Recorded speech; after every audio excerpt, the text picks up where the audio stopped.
जो अपन 12th class में agriculture chemistry में चैप्टर नंबर 10 ले रहे हैं, जैव रसायन वाला।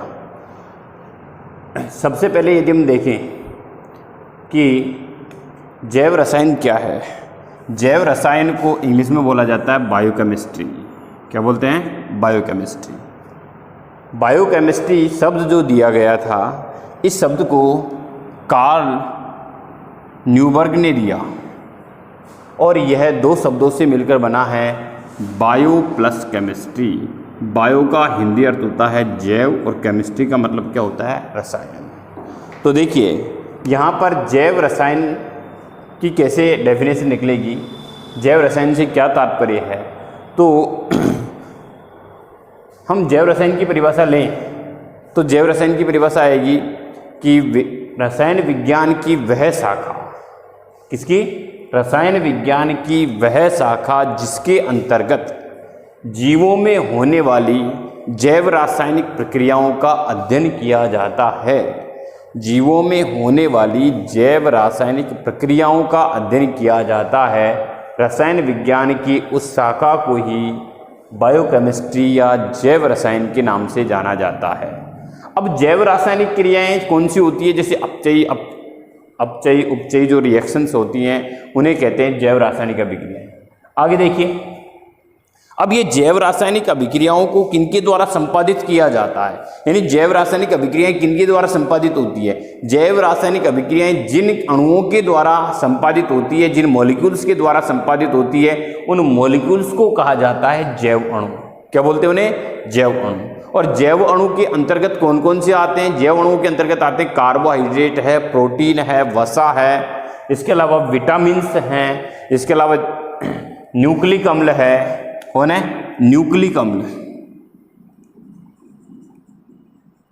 न्यूक्लिक अम्ल, जिसके अंतर्गत आते हैं डीएनए, आरएनए। डीएनए के द्वारा क्या होता है? डीएनए के द्वारा एक पीढ़ी से दूसरी पीढ़ी में क्या होता है? आनुवांशिक गुणों का संचरण किया जाता है। और आरएनए के द्वारा क्या किया जाता है? आरएनए के द्वारा प्रोटीन संश्लेषण का कार्य किया जाता है। तो आनुवांशिक लक्षणों का एक पीढ़ी से दूसरी पीढ़ी में जाना या प्रोटीन संश्लेषण होना, ये सब क्या है? एक तरह से जैव रासायनिक रिएक्शंस हैं, जैविक रिएक्शंस हैं। आगे देखिए, कार्बोहाइड्रेट को यदि अपन कार्बोहाइड्रेट की परिभाषा देखें तो सबसे पहले अपन इसमें ले रहे हैं कार्बोहाइड्रेट। कार्बोहाइड्रेट लैटिन भाषा के दो शब्दों से मिलकर बना हुआ है। कार्बोहाइड्रेट जो शब्द है वो लैटिन भाषा के दो शब्दों से मिलकर बना हुआ है। एक तो कार्बो प्लस हाइड्रेट, और कार्बो का हिंदी रूप होता है, हिंदी अर्थ होता है कार्बन, और हाइड्रेट का मतलब क्या होता है? पानी। कार्बो का मतलब है कार्बन और हाइड्रेट का मतलब है पानी। अब इसका मतलब, इसकी डेफिनेशन क्या आएगी? कार्बोहाइड्रेट की परिभाषा क्या आएगी? यानी वे अणु जिनके निर्माण में कार्बन और पानी के जल के अणुओं का योगदान होता है, या कार्बन और जल के अणुओं के संयोजन से जो अणु बनते हैं, वो सब किसके अंतर्गत आते हैं? कार्बोहाइड्रेट के अंतर्गत आते हैं। और यहाँ पर कार्बोहाइड्रेट का जो सामान्य सूत्र है वो है CxH2O। ये X क्या है? कार्बन परमाणुओं की संख्या, और यहाँ पर Y क्या है? जल के अणुओं की संख्या। अब हम यहाँ पर देखिए कि कार्बोहाइड्रेट का सामान्य सूत्र तो आ गया, लेकिन कार्बोहाइड्रेट जो जैव मॉलिक्यूल है वो कौन कौन से एलिमेंट से मिलकर बना होता है? तो देखिए, कार्बन से, हाइड्रोजन से, ऑक्सीजन से, इसके अलावा नाइट्रोजन भी होता है कभी कभी, और सल्फर भी पाया जाता है। मेनली यह इन्हें 5 तत्वों से मिलकर बना होता है, लेकिन इन 3 तत्वों को अनिवार्य तत्व कहते हैं। अनिवार्य को कहते हैं क्योंकि इनकी उपस्थिति होना बहुत जरूरी है, जबकि नाइट्रोजन और सल्फर जो हैं वो एक ऑप्शनल एलिमेंट हैं। ये हो भी सकते हैं और नहीं भी हो सकते। तो कार्बोहाइड्रेट जो है वो कार्बन, हाइड्रोजन, ऑक्सीजन और कभी कभी नाइट्रोजन और सल्फर इत्यादि तत्वों से मिलकर बने होते हैं। अब आगे देखिए, कार्बोहाइड्रेट की डेफिनेशन क्या आएगी? ये जो डेफिनेशन आ रही थी ये तो नॉर्मल डेफिनेशन थी। अब यदि हम एग्जैक्ट डेफिनेशन देखें अकॉर्डिंग टू केमिस्ट्री या केमिस्ट्री के थ्रू देखें तो ये कह रहा है कि वे पॉलीहाइड्रोक्सी समूह युक्त अणु, जिनके जल अपघटन से एल्डिहाइड और कीटोन क्रियात्मक समूह युक्त अणुओं का निर्माण होता है, कार्बोहाइड्रेट कहलाते हैं। अब यहाँ पर आता है एक शब्द पॉलीहाइड्रोक्सी। पॉलीहाइड्रोक्सी किसे कहते हैं? हाइड्रोक्सी का मतलब होता है OH समूह और पोली का मतलब होता है अनेक। जब OH समूह की संख्या 3 से अधिक हो तो अनेक के अंतर्गत आएंगे। तो वे अणु जिनमें अनेक OH समूह होते हैं वे पॉलीहाइड्रोक्सी समूह युक्त अणु जिनके जल अपघटन से, जल अपघटन का मतलब है कि जल के साथ रिएक्शन करवा रहे हो आप, जल अपघटन से एल्डिहाइड और कीटोन क्रियात्मक समूह युक्त, एल्डिहाइड और कीटोन ये क्रियात्मक समूह है। क्रियात्मक समूह वो होते हैं जो किसी रासायनिक अभिक्रिया के लिए उत्तरदायी होते हैं, किसी रासायनिक अभिक्रिया के लिए जरूरी होते हैं, वो कहलाते हैं क्रियात्मक समूह युक्त अणुओं। क्रियात्मक समूह युक्त अणुओं का निर्माण होता है वो क्या कहलाएंगे? कार्बोहाइड्रेट्स। तो देखिए कार्बोहाइड्रेट्स किसे कहेंगे? कार्बोहाइड्रेट की डेफिनेशन क्या होगी? इसमें सबसे पहले पॉलीहाइड्रोक्सी समझे। पॉलीहाइड्रोक्सी का मतलब है OH समूह की संख्या 3 से अधिक होना, और जल अपघटन का मतलब है जल से रिएक्शन करवा दी। और एल्डिहाइड और कीटोन क्या है? क्रियात्मक समूह। और क्रियात्मक समूह कौन होते हैं? जो केमिकल रिएक्शन के लिए क्या होते हैं? उत्तरदायी होते हैं। आगे देखिए कार्बोहाइड्रेटों का वर्गीकरण। कार्बोहाइड्रेटों को कितने प्रकार से बांटा गया है? पहला है मोनोसैकेराइड्स। मोनोसैकेराइड नाम से स्पष्ट है, मोनो का मतलब होता है एक। अब देखिए वे यौगिक जिनका और अधिक जल अपघटन नहीं किया जा सकता, जिन्हें और अधिक सरल अणुओं में वियोजित नहीं किया जा सकता, वो कहलाते हैं मोनोसैकेराइड्स। जैसे ग्लूकोज, फ्रक्टोज, ये मोनोसैकेराइड के अंतर्गत आते हैं। ओलिगोसैकेराइड किसे कहते हैं? ओलिगोसैकेराइड से क्या तात्पर्य है? वे कार्बोहाइड्रेट जिनके जल अपघटन से, कार्बोहाइड्रेट जिनके जल अपघटन से 2 से 10 मोनोसैकेराइड इकाइयों का निर्माण होता है। 2 से 10 मिनिमम 2 और मैक्सिमम कितने? 10। 2 से 10 मोनोसैकेराइड इकाइयों का निर्माण होता है, उन्हें कहते हैं ओलिगोसैकेराइड। जैसे लैक्टोज। आगे देखिए पॉलीसैकेराइड, वे कार्बोहाइड्रेट जिनके जल अपघटन से 10 से अधिक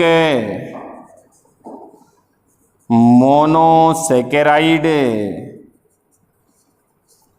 इकाइयों का निर्माण होता है, उन्हें कहते हैं पॉलीसैकेराइड्स। क्या कहते हैं? पॉलीसैकेराइड्स।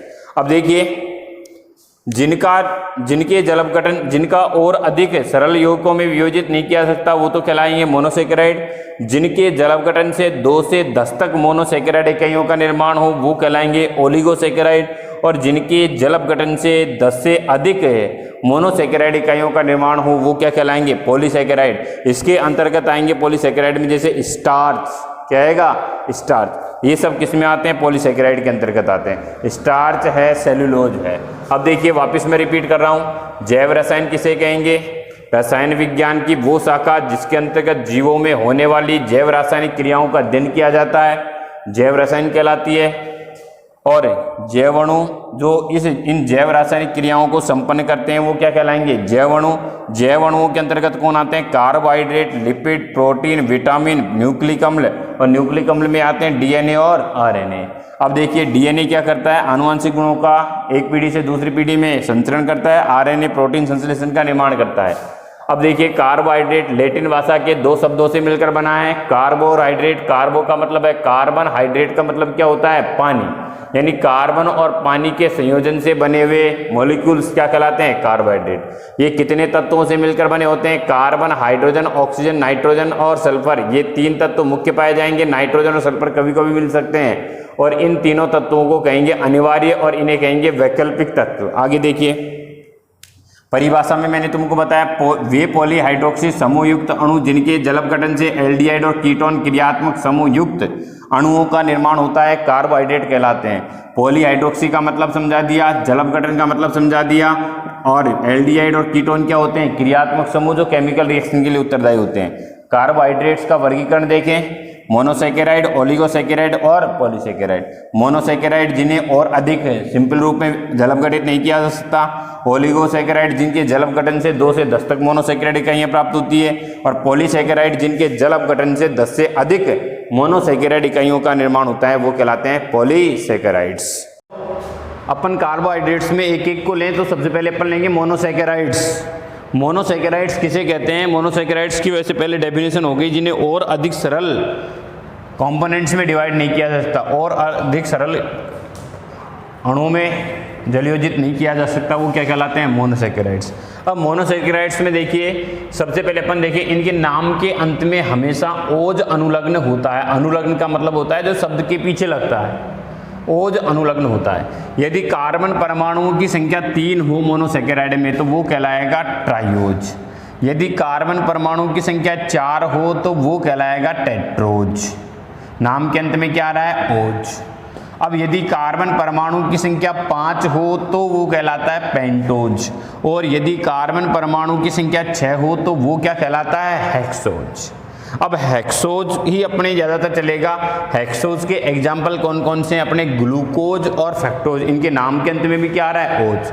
अब यदि देखिए यहाँ पर इसका सामान्य सूत्र क्या है? C6H12O6, C6H12O6। लेकिन हम यहाँ पर ये देखते हैं दोनों के सामान्य सूत्र सेम है। डिफरेंस क्या है? क्योंकि इसमें एल्डिहाइड क्रियात्मक समूह होता है और इसमें कौन सा होता है? कीटोन। अणुसूत्र दोनों के समान हैं, लेकिन डिफरेंस ये है उसमें एल्डिहाइड और इसमें कीटोन है, क्रियात्मक समूह। अब आगे देखिए, मोनोसैकेराइड के बाद में ओलिगोसैकेराइड्स। ओलिगोसैकेराइड्स वे कार्बोहाइड्रेट जिनके जल अपघटन से 2 से 10 मोनोसैकेराइड इकाइयाँ प्राप्त होती है, उन्हें कहते हैं ओलिगोसैकेराइड्स। अब देखिए, वे कार्बोहाइड्रेट जिनके जल अपघटन से 2 मोनोसैकेराइड अणु प्राप्त हों तो उन्हें कहते हैं डाइसैकेराइड कार्बोहाइड्रेट्स। डाई का मतलब 2 मोनो। आगे देखिए, वे कार्बोहाइड्रेट जिनके जल अपघटन से 3 मोनोसैकेराइड अणु प्राप्त हों तो उन्हें कहते हैं ट्राइसैकेराइड्स। ट्राई का मतलब क्या होता है? 3। तो जब मोनोसैकेराइड अणुओं की संख्या 3 प्राप्त हो जल अपघटन से तो उन्हें कहेंगे ट्राइसैकेराइड, और जब मोनोसैकेराइड अणुओं की संख्या 2 प्राप्त हो तो उन्हें क्या कहेंगे? डाइसैकेराइड्स। आगे देखिए, पॉलीसैकेराइड्स किसे कहेंगे? पॉलीसैकेराइड्स से क्या तात्पर्य है? जिनके जल अपघटन से 10 से अधिक अणु प्राप्त हों वो क्या कहलाएंगे? पॉलीसैकेराइड। और पॉलीसैकेराइड्स को हमेशा अशर्करा भी कहते हैं। अशर्करा का मतलब है ये शर्करा की तरह व्यवहार नहीं करते, शर्करा की तरह नहीं होते, इसलिए इन्हें क्या कहेंगे? अशर्करा। अब देखिए, इन्हें एक तरह से पॉलीसैकेराइड्स को मोनोसैकेराइड और ओलिगोसैकेराइड के बहुलक कहते हैं। बहुलक का मतलब क्या है? बहुलक से क्या तात्पर्य है? यानी मोनोसैकेराइड और ओलिगोसैकेराइड की बहुत सारी इकाइयां मिलकर क्या बनाती हैं? पॉलीसैकेराइड्स, इसलिए इन्हें कहेंगे बहुलक। बहुलक से तात्पर्य है कि जब छोटी छोटी इकाइयां आपस में संयुक्त हो तो संयुक्त होने के बाद बनी हुई बड़ी इकाई को क्या कहते हैं? बहुलक के नाम से जाना जाता है। अब देखिए, मोनोसैकेराइड और ओलिगोसैकेराइड के बहुलक कहलाते हैं पॉलीसैकेराइड। साथ में हम कहें कि ये इनका अणुभार क्या होता है? बहुत अधिक होता है। यानी हम कहते हैं कि ये बहुत अधिक अणुभार युक्त अणु हैं। आगे देखो, ये अक्रिस्टलीय हैं, यानी क्रिस्टल्स नहीं होते इनमें, अक्रिस्टलीय हैं, और साथ में स्वादहीन होते हैं, यानी इनमें स्वाद नहीं होता। और साथ में हम कहते हैं कि ये जल में क्या होते हैं? अविलेय होते हैं। तो यहाँ पर देखिए, इसके एग्जाम्पल है स्टार्च और सेलुलोज।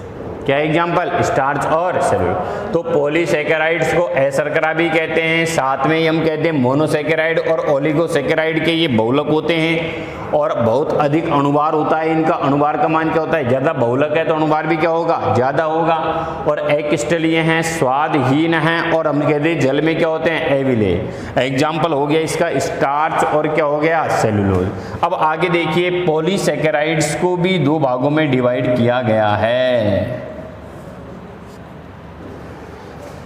पहला है सरल पॉलीसेकेराइड और दूसरा है जटिल पॉलीसेकेराइड।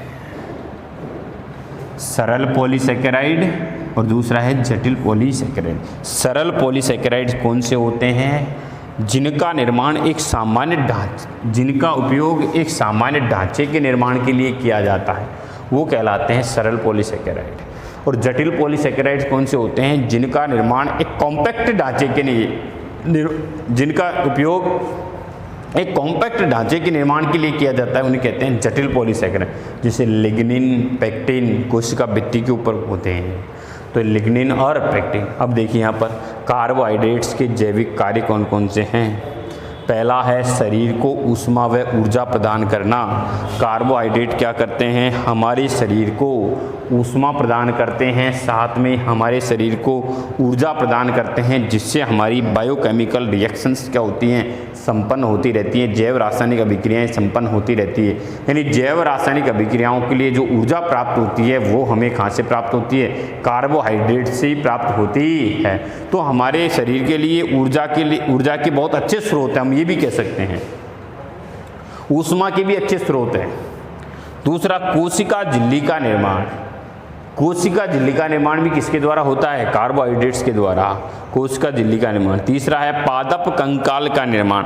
पौधे का जो स्केलेटन है, कंकाल है, उसका निर्माण भी किसके द्वारा किया जाता है? हम कहते हैं कार्बोहाइड्रेट्स के द्वारा ही किया जाता है। तो कार्बोहाइड्रेट्स के जैविक कार्य कौन कौन से हो गए? पहला है शरीर को ऊष्मा और ऊर्जा प्रदान करना। दूसरा हम कहते हैं कोशिका झिल्ली का निर्माण करना, सेल वॉल का निर्माण, कोशिका झिल्ली का निर्माण करते हैं। तीसरा पादप के कंकाल का निर्माण करते हैं, लिग्निनीकरण है, सुबेरिनीकरण है, ये सब क्या आते हैं? इसके अंतर्गत आते हैं, पादप कंकाल के निर्माण के अंतर्गत आते हैं। तो ये तो हो गया कार्बोहाइड्रेट्स जैव अणु का पूरा एक तरह से क्लासिफिकेशन, और हम साथ में कहते हैं इसके जैविक कार्य।